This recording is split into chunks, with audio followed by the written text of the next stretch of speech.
This is SpaceTime, Series 28, Episode 52, for broadcast on the 30th of April 2025. Coming up on SpaceTime, the strange mystery of Titan's river deltas. A new study unveils the volcanic history and clues to ancient life on Mars. And rare earth metals discovered in the atmosphere of a glowing hot exoplanet. All that and more coming up on SpaceTime. Welcome to SpaceTime with Stuart Gary.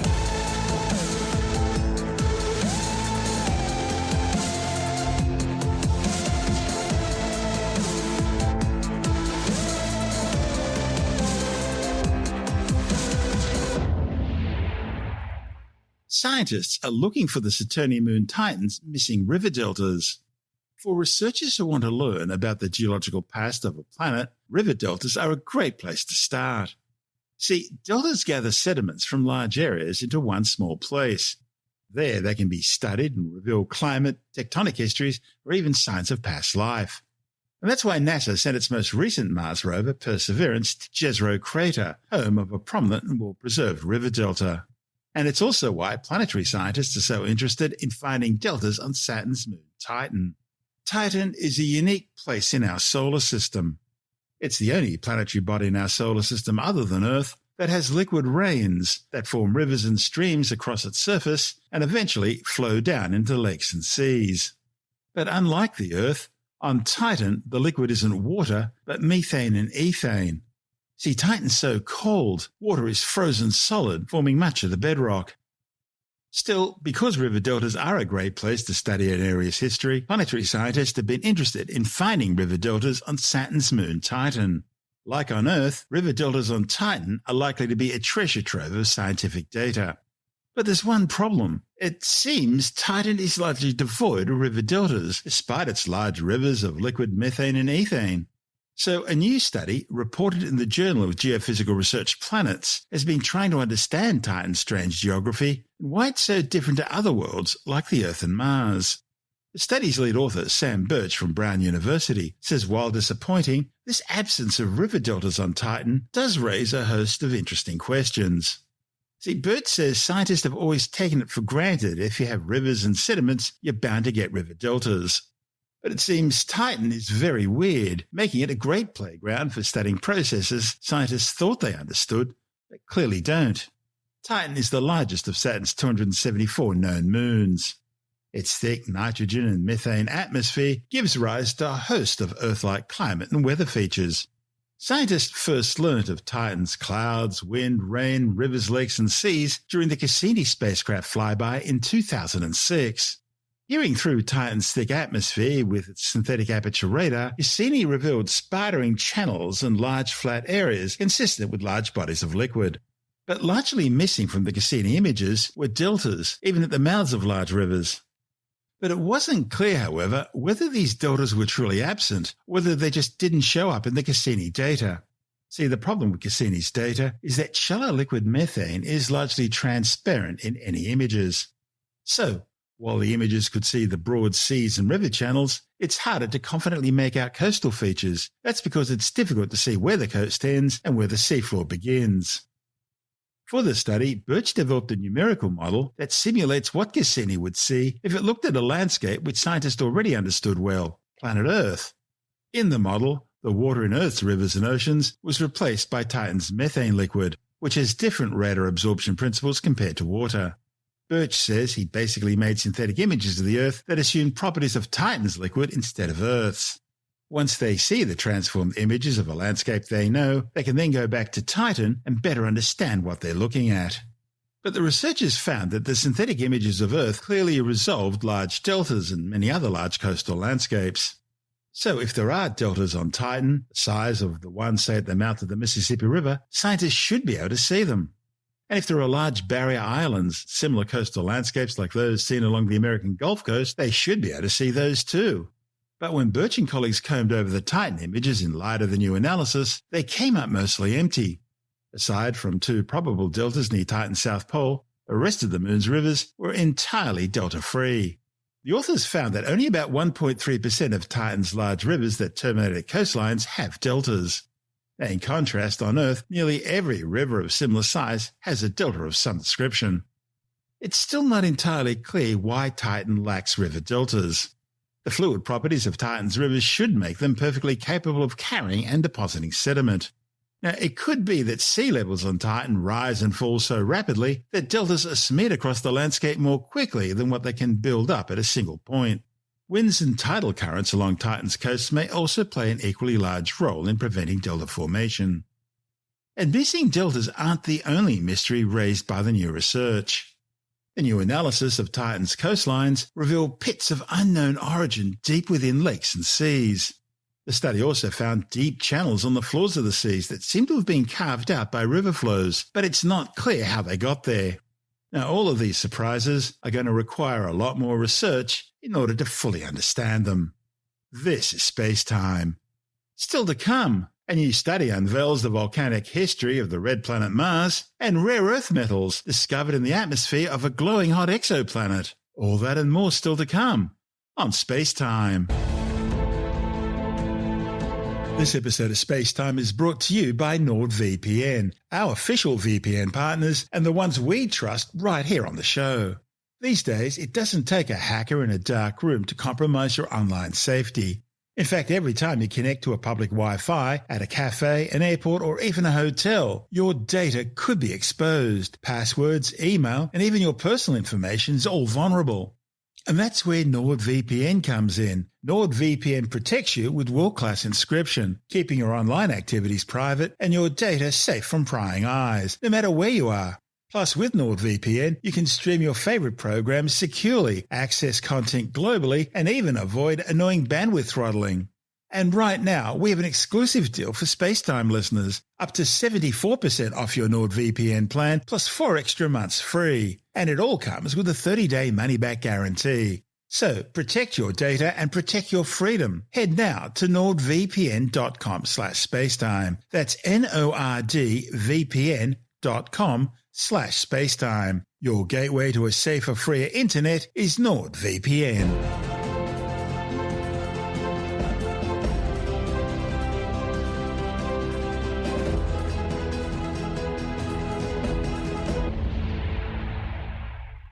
A new study has revealed that the floor of the red planet's Jezero Crater is composed of a diverse array of iron-rich volcanic rocks.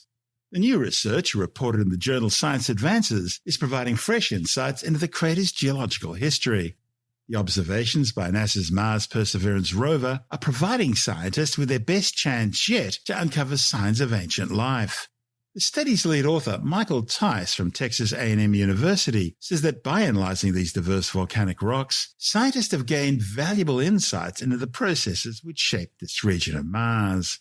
Tice says it enhances science's understanding of the planet's geological history as well as its potential to have supported life.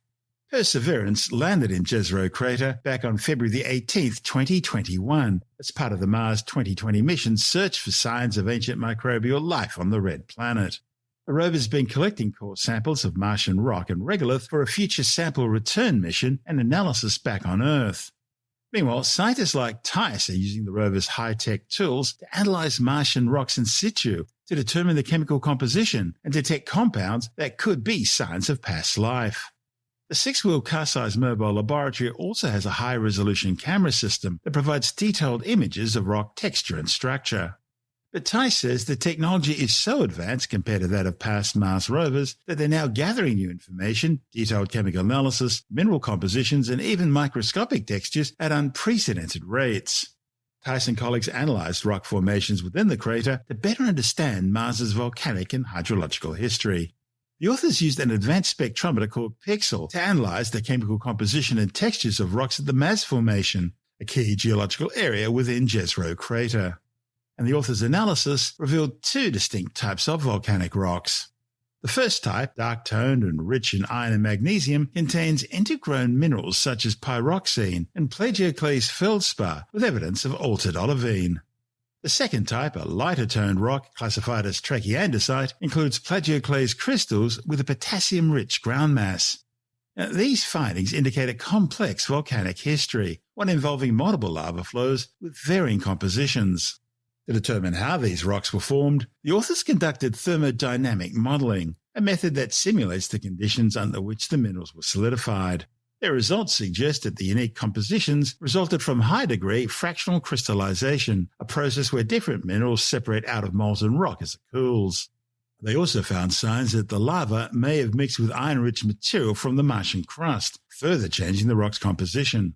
Tice says the processes seen here, fractional crystallization and crustal assimilation, also happen in active volcanic systems on Earth. It suggests that this part of Mars may have had prolonged volcanic activity, which in turn could have provided a sustained source for different compounds used by life. The discovery is crucial to understanding the red planet's potential habitability. See, if Mars had an active volcanic system for an extended period of time, it might also have maintained conditions suitable for life for long periods of Martian history.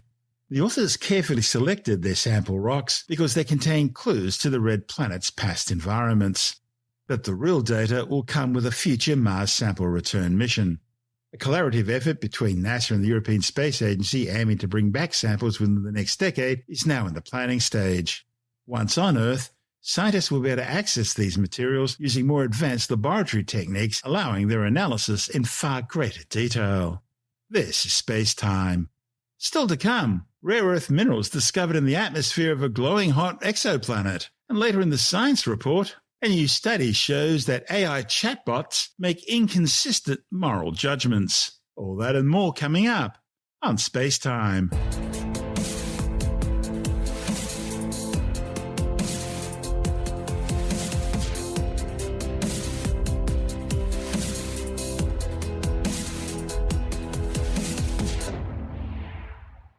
Astronomers have discovered rare earth metals in the atmosphere of Kelt 9b, one of the hottest known exoplanets. Back in the summer of 2018, a joint team of astronomers from the University of Bern and Geneva found signatures of gaseous iron and titanium in Kelt 9b's atmosphere. Now, these researchers have also been able to detect traces of vaporized sodium, magnesium, chromium, and the rare earth metals scandium and yttrium. Exoplanets are planets outside our solar system that orbit around stars other than the Sun. Since the discovery of the first exoplanets in the mid-1990s, over 5,000 have now been found. And many are extreme compared to planets in our solar system, such as hot gas giants that orbit incredibly close to their host stars, sometimes with periods of less than a few days. Now, these so-called hot Jupiters don't exist in our solar system, and their presence has defied predictions of how and why planets form. For more than 20 years now, astronomers from all over the world have been working to understand where these planets come from, what they're made of, and what their climates must be like.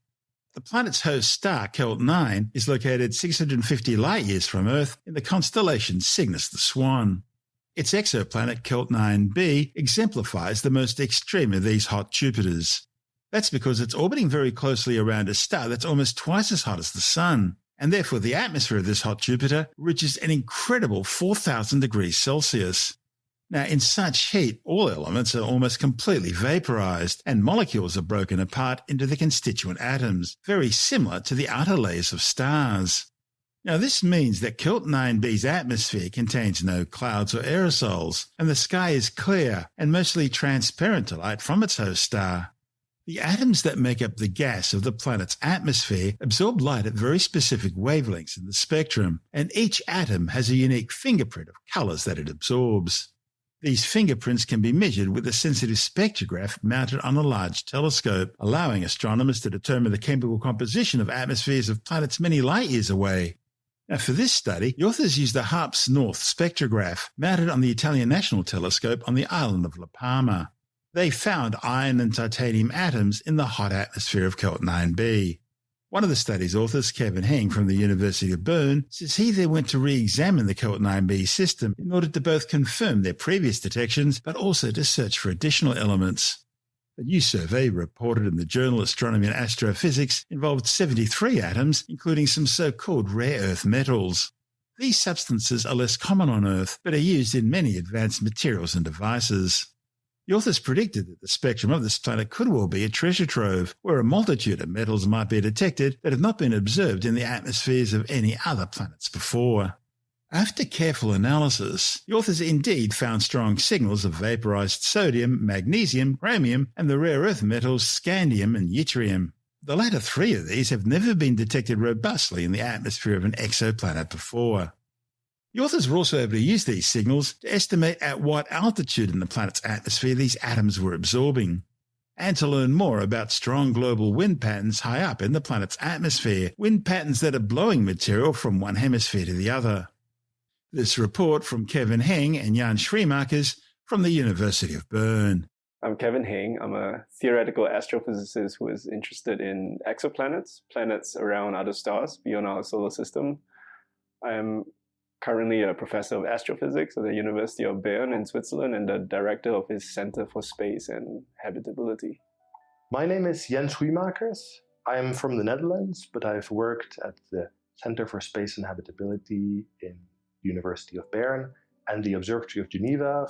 My interest is the study of the atmospheres of exoplanets using very large telescopes that are spread out all over the world. Kelt 9b is a very hot gas giant planet. You can imagine it as a planet that is somewhat similar as Jupiter in our own solar system, but it is located very close to its host star. And that itself is not necessarily special because we know of many planets that are like this. We call them hot Jupiters. But this planet is orbiting a particularly hot star as well. And that means that it is the hottest exoplanet that we know exists today. So what we have discovered in the atmosphere of Kelt 9b is that it contains, in gaseous form, heavy metals such as iron, titanium, chromium, and other heavy metals that have never been observed in the atmosphere of a planet before. In the atmosphere of Kelt 9b, we have detected a number of heavy metals, and two of these are what we call rare earth metals, scandium and yttrium, and these have not been observed in the atmosphere of any planet before. To study what the atmosphere of a planet is made of, astronomers make use of a technique called spectroscopy. So the light from the exoplanet system will reach our telescope. And the telescope, instead of making a picture, it will feed the light into the instrument called a spectrograph. And the spectrograph acts to disperse the light into its individual colors, like a rainbow. Now, this rainbow will tell us how bright the object is at each of its individual colors. But the material that is present in the planet will absorb colors at very specific places. And for many atoms or species, that can be a very complicated pattern of colors that is absorbed. So you can think of that as some sort of a fingerprint. Every atom has its unique pattern of colors or its unique fingerprint that it absorbs. So by passing the light through a spectrograph and seeing at which colors the light is absorbed, we will be able to distinguish which elements are present in the object, even if it's many light years away. So one of the reasons why we are so interested, almost obsessed with this technique is because it's very general. It makes us think of molecules and atoms as fingerprints of an exoplanet. So once you accept that idea, you can use this idea to search for anything you want. In the case of Kelt 9b, we searched for metals, but you could imagine in the future that we could use it to search for biosignatures, so signs of life in another exoplanet. That's Kevin Heng and Jan Schreemakers from the University of Bern. And this is SpaceTime.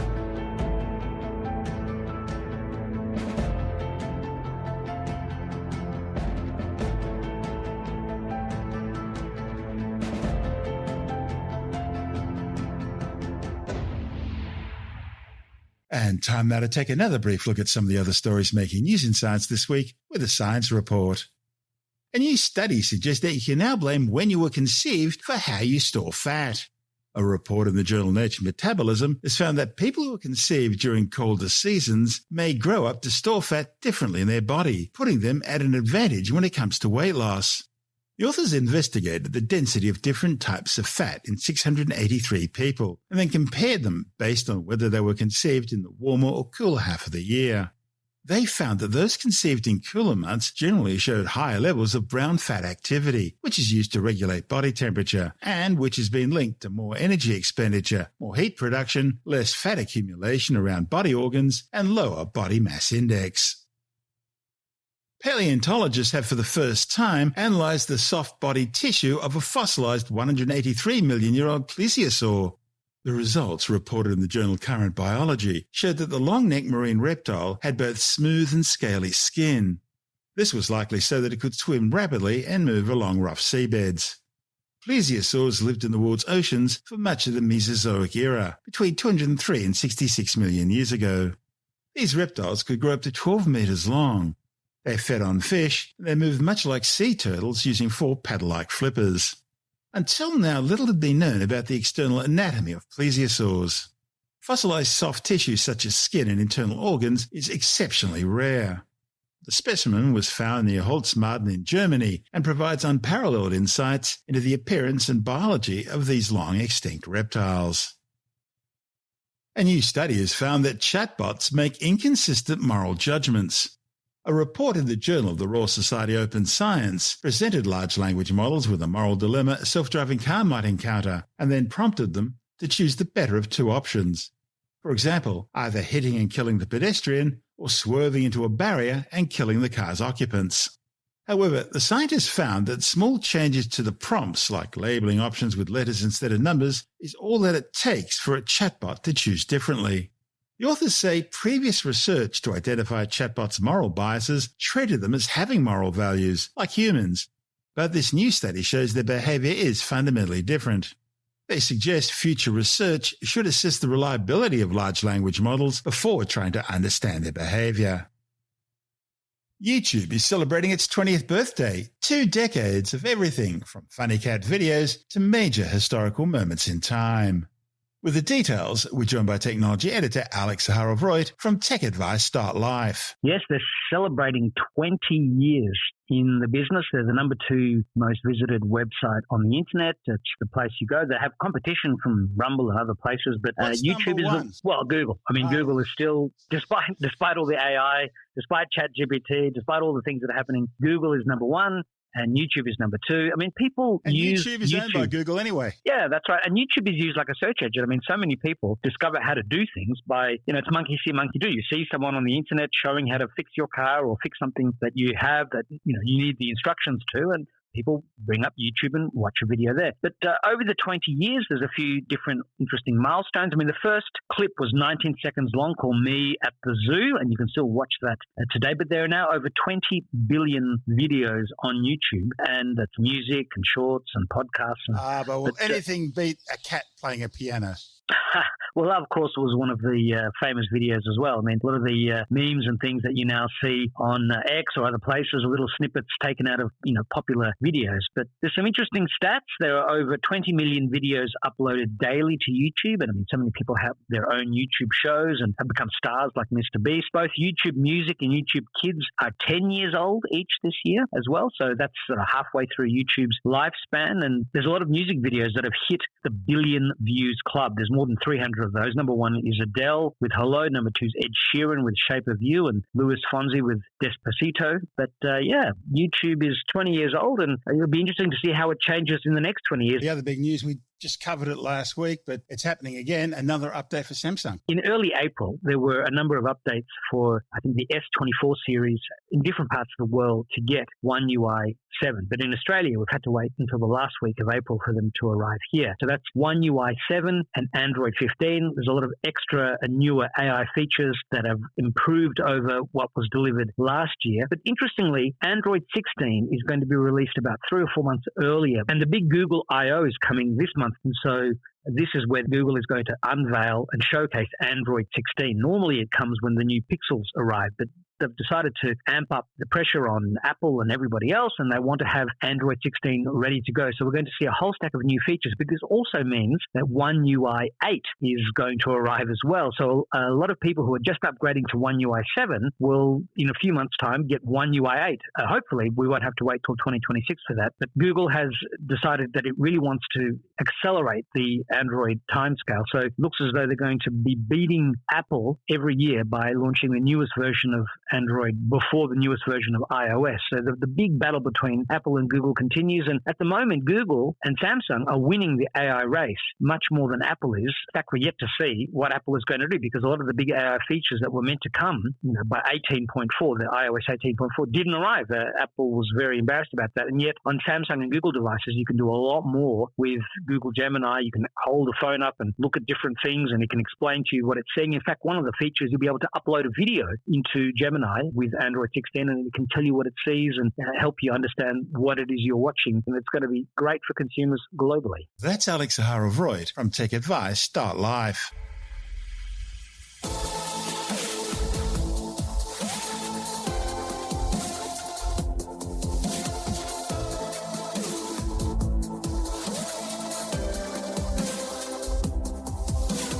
And that's the show for now. SpaceTime is available every Monday, Wednesday, and Friday through Apple Podcasts, iTunes, Stitcher, Google Podcast, Pocket Casts, Spotify, Acast, Amazon Music, Bytes.com, SoundCloud, YouTube, your favorite podcast download provider, and from spacetimewithstuartgary.com. SpaceTime's also broadcast through the National Science Foundation on Science Zone Radio and on both iHeartRadio and TuneIn Radio. And you can help to support our show by visiting the SpaceTime store for a range of promotional merchandising goodies, or by becoming a SpaceTime patron, which gives you access to triple episode commercial-free versions of the show, as well as lots of bonus audio content which doesn't go to air, access to our exclusive Facebook group, and other rewards. Just go to spacetimewithstuartgary.com for full details. You've been listening to SpaceTime with Stuart Gary. This has been another quality podcast production from Bytes.com.